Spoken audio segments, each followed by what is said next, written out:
So, good day everyone. We are the Voltes 5 plus 1 and we are here to perform experiment number 5, halfway rectifier.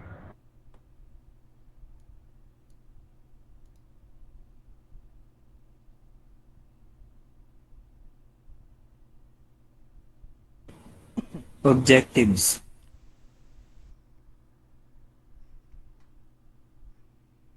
So the objectives of this experiment are to be able to construct a half-wave rectifier circuit and examine its input and output waveforms, and to find out the phase relation between the voltage across the load and the voltage across the diode. So, for the materials po, we need one resistor which contains 1K ohms and next is rectifier diode, 1N4001 and next is breadboard and DOM and next is one step down transformer or multi-tap. Next is dual phase oscilloscope. So for the circuit diagram is we need the AC source, diode, resistor, and the diode. So, bali, sa materials is, instead na breadboard is, meron kami ritong multi-sim kasi online lang siya ipe-perform. Yes. So for the procedures, first is construct the halfway rectifier circuit as shown. Next is monitor the input voltage using the oscilloscope. Next is adjust the oscilloscope to show at least two complete cycles of the input signal. Fourth is draw the input waveform in graph 1 and measure the peak-to-peak value.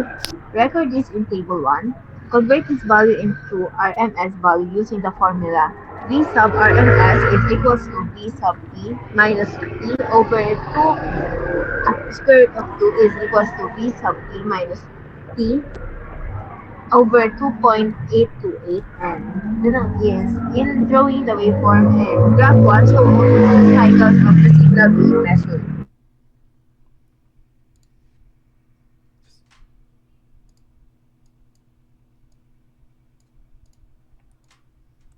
This circuit diagram, gumamit po kami ng AC source na 12 volts. Para sa unang graph, i-check muna namin yung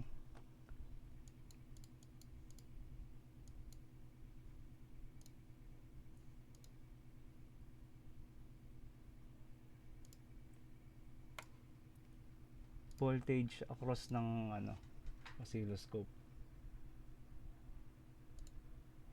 Bale, ito po yung naging result niya. So para po makuha yung B-peak, magbibilang lang po kami ng bibilangin lang po yung complete wave nito. Bale, ang sa una 1.7, yung sa negative naman is 1.7, and bale pinag-plus lang namin siya. Bale ang nakuha namin is 3.4. Then in-adjust namin yung oscilloscope na scale natin para mabasa namin yung graph. Then yung 3.4 i-multiply siya by 10. Bale ang nakuha namin is 34 volts. Tapos yun lang, next proceed na sa may graph 2. Ay, BRMS. BRMS para ma-compute yung BRMS. Since nakuha na natin yung BP minus P na 34, bale i-compute natin siya.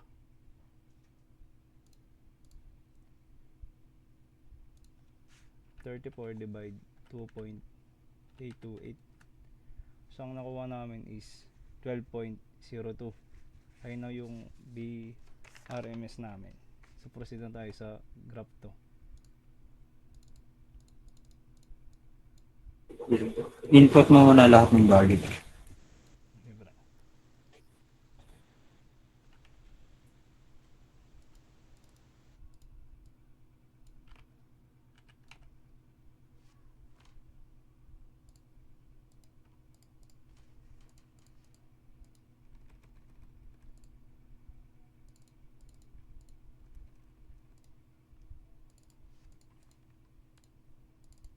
Ayaw.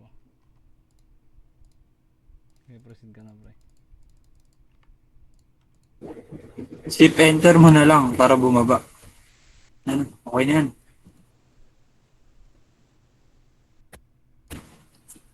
Procedure po.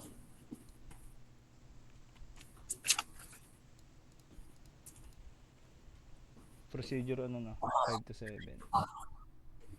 Mm.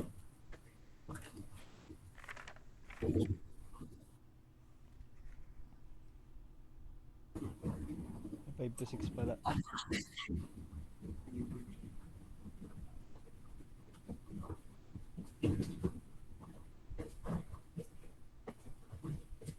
So for step 5 and step 6, first we monitor the output voltage and adjust the oscilloscope to show at least two complete cycles of the signal.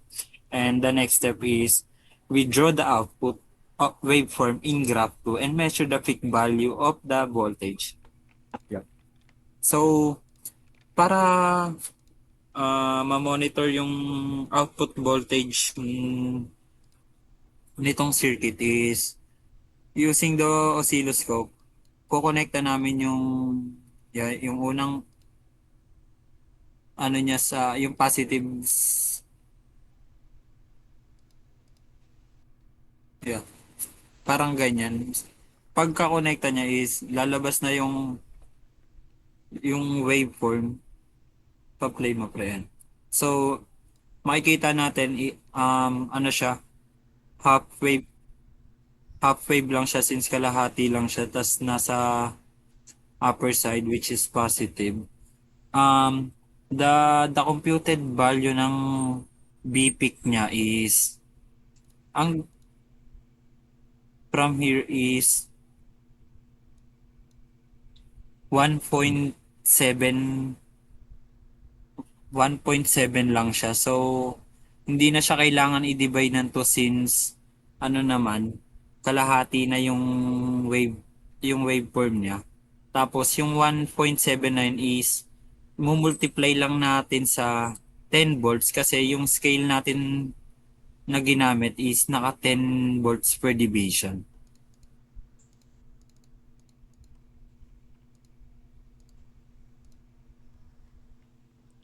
Ako na mag-next, pre. Tapusin mo na. Reverse diode in the circuit and observe the effect on the output waveform. Return D1 to its original orientation. Connect the probe of the oscilloscope across the diode, placing the ground lead at the cathode of D1. Draw the waveform in graph 3 and measure the peak value of the voltage. Record this in table 1. Consider the correct phase relationship in drawing waveform. So bali yung diode daw ay i-reverse lang natin.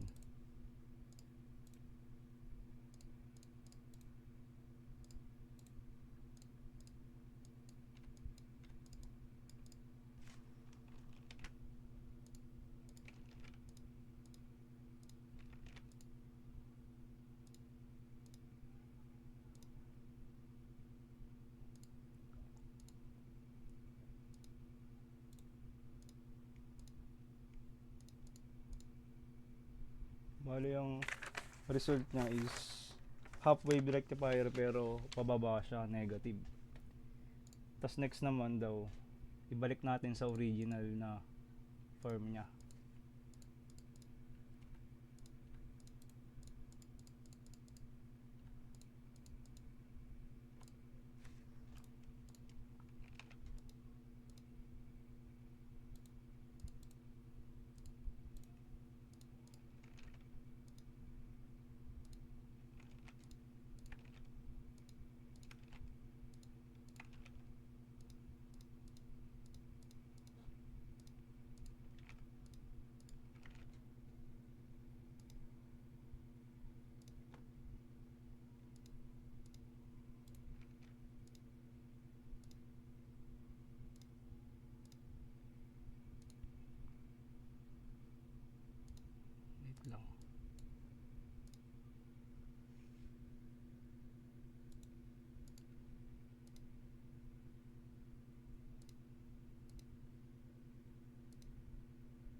Bali, ito yung naging result namin.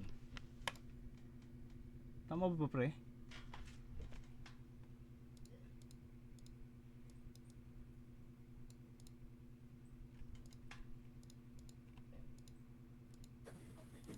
Re-reverse ata natin yung diode, pre, bago natin computein. Wait lang, i-revise ko nga ulit. Bumalik. Yan.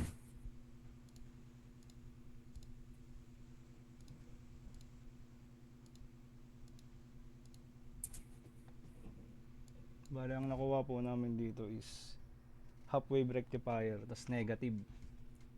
Bali, ang computed dito na BPIC is negative 1.7. Tapos ang ginamit naming scale is 10B division. Tas bali yung negative 1.7 is i-multiply lang namin ng 10. Bali ang naging nakuha naming answer is negative 17B. Tapos ayun lang po yung report namin. Pre,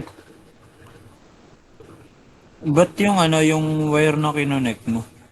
Nasa A tas nasa B. Parehas positive.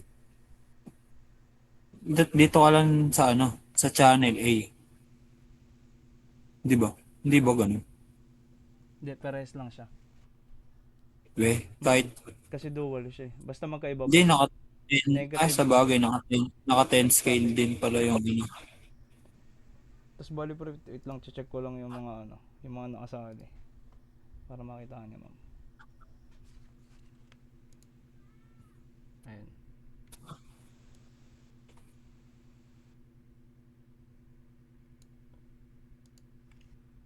Okay na pre. Salamat.